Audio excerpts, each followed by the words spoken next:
Assalamualaikum warahmatullahi wabarakatuh. Sahabat Islam, sudah lama tuduhan bahwa Islam disebarkan dengan pedang telah menjadi narasi yang berulang, baik dari kalangan misionaris, orientalis, bahkan media massa. Mereka menggambarkan umat Islam sebagai penakluk yang mengancam kebebasan orang lain untuk beragama. Tuduhan ini memicu persepsi negatif terhadap Islam.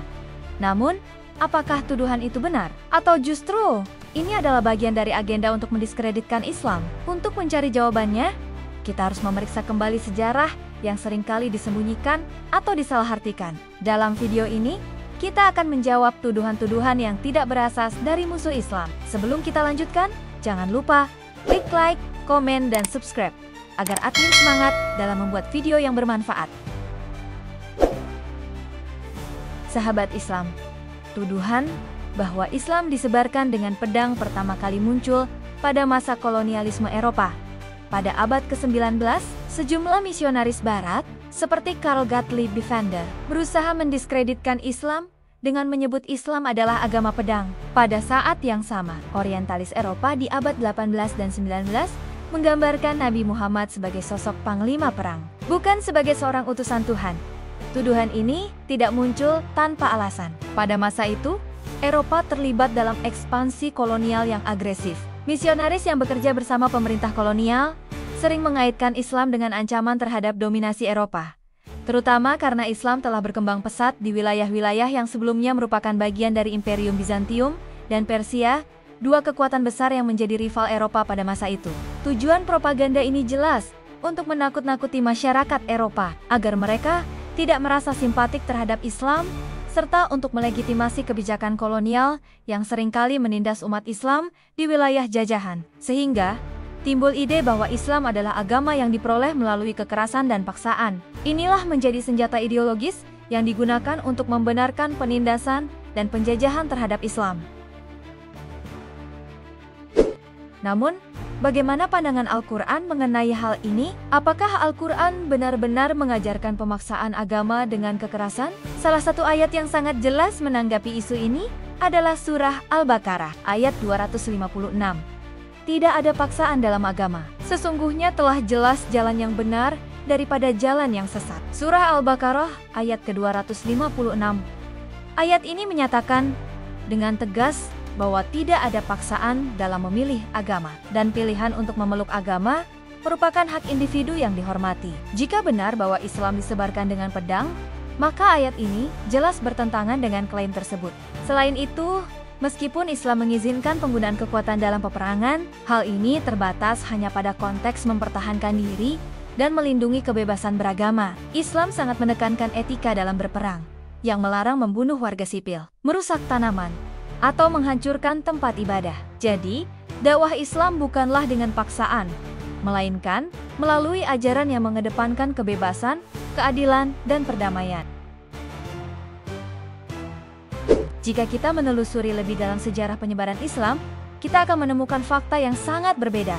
Di Indonesia misalnya, Islam tidak masuk melalui pedang, tetapi melalui jalur perdagangan dan dakwah damai. Ulama-ulama besar dari Gujarat, Yaman, dan Hadramaut melakukan dakwah dengan penuh kesabaran dan kebijaksanaan. Para pedagang Muslim yang datang ke Nusantara membawa ajaran Islam dengan cara yang damai, dan proses konversi pun berlangsung secara bertahap tanpa adanya peperangan atau pemaksaan. Di Afrika Timur, Islam berkembang pesat melalui hubungan dagang antara pedagang Arab dan masyarakat lokal, terutama di kota-kota pelabuhan seperti Zanzibar dan Mombasa. Tidak ada catatan yang menunjukkan bahwa pasukan Arab menyerbu wilayah-wilayah ini untuk menyebarkan Islam. Kemudian di Cina, catatan sejarah menunjukkan bahwa Islam diperkenalkan oleh Sa'ad bin Abi Waqqas, salah satu sahabat Nabi Muhammad. Beliau membuka jalur perdagangan dengan wilayah Cina dan menyebarkan Islam melalui hubungan sosial dan ekonomi, bukan dengan cara kekerasan. Lalu,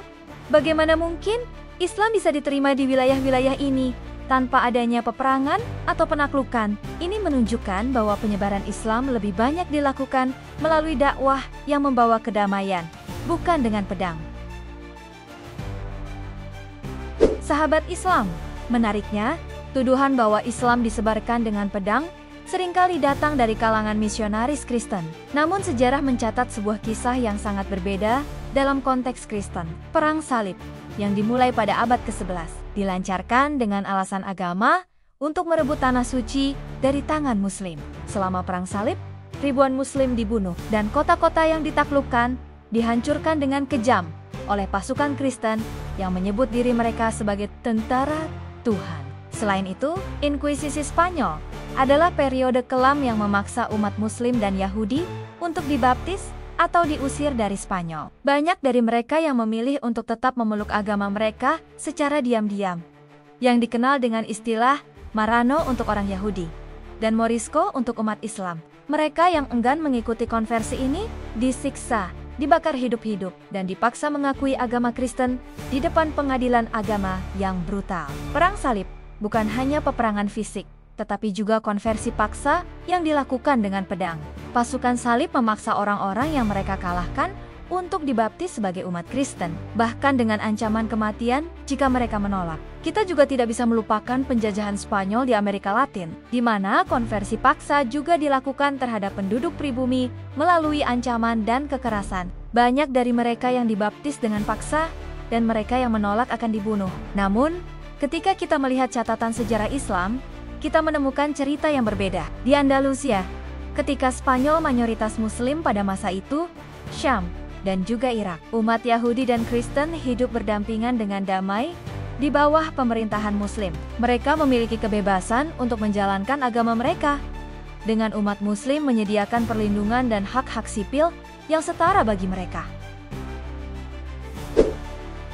Menariknya, tuduhan misionaris tentang Islam sebagai agama pedang seringkali datang dari mereka yang mengabaikan sejarah kelam dalam agama mereka sendiri. Mari kita lihat beberapa bukti sejarah dan bahkan ayat-ayat dalam kitab suci Kristen yang menunjukkan pemaksaan agama dengan kekerasan yang jauh lebih nyata dan terdokumentasi dalam tradisi mereka. Pertama, kita bisa merujuk pada Alkitab mereka sendiri. Dalam kitab Ulangan 20 ayat 16 sampai 18, Allah memerintahkan Bani Israel untuk membinasakan segala sesuatu yang bernafas. Dalam peperangan, mereka melawan bangsa-bangsa yang tidak seiman. Ini adalah instruksi yang jelas untuk memusnahkan seluruh populasi, termasuk wanita dan anak-anak, yang mungkin bisa dianggap sebagai bentuk pemaksaan agama yang ekstrim. Inilah ayat yang disebut dalam kitab mereka. Tetapi, dari kota-kota bangsa-bangsa itu, yang diberikan Tuhan Allahmu kepadamu, menjadi milik pusaka. Kamu tidak boleh membiarkan seorang pun hidup, tetapi kamu harus menumpasnya dengan tuntas. Ulangan 20, ayat 16 sampai ke 18. Selain itu, kita juga bisa melihat perang salib yang dilancarkan dengan klaim agama oleh umat Kristen pada abad ke-11 dengan dalih merebut tanah suci dari tangan Muslim. Pasukan Kristen melakukan pembantaian besar-besaran terhadap penduduk Muslim dan Yahudi, bahkan tanpa pandang bulu. Ketika pasukan Kristen merebut kota Yerusalem pada tahun 1099 Masehi, mereka membantai ribuan orang, termasuk perempuan dan anak-anak. Para tentara salib melaksanakan pembunuhan massal atas nama agama Kristen, dengan slogan Deus Vult, yang berarti Tuhan menghendaki. Mereka menganggap darah yang tertumpah sebagai berkah dari Tuhan. Perang salib bukan hanya peperangan fisik, tetapi juga konversi paksa yang dilakukan dengan pedang. Pasukan salib memaksa orang-orang yang mereka kalahkan untuk dibaptis sebagai umat Kristen, bahkan dengan ancaman kematian jika mereka menolak. Kita juga tidak bisa melupakan Inkuisisi Spanyol yang berlangsung selama berabad-abad. Dengan nama agama, umat Muslim dan Yahudi yang bertahan di Spanyol dipaksa untuk dibaptis atau diusir dari negeri mereka. Banyak dari mereka yang memilih untuk tetap memeluk agama mereka secara diam-diam, yang dikenal dengan istilah Marrano untuk orang Yahudi dan Morisco untuk umat Islam.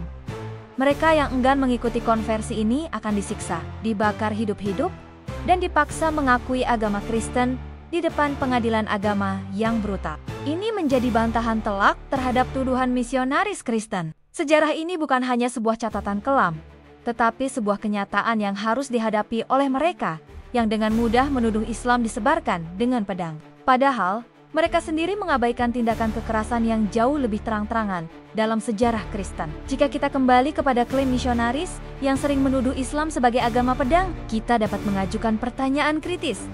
Apakah mereka lupa dengan sejarah perang salib yang didorong oleh agama, atau inkuisisi yang menindas dan memaksa konversi dalam nama Tuhan mereka? Lalu, Di mana suara kritis terhadap fakta-fakta ini? Mengapa tuduhan tanpa bukti ini begitu sering dilontarkan? Sementara mereka sendiri memiliki sejarah yang jauh lebih penuh dengan kekerasan dan pemaksaan.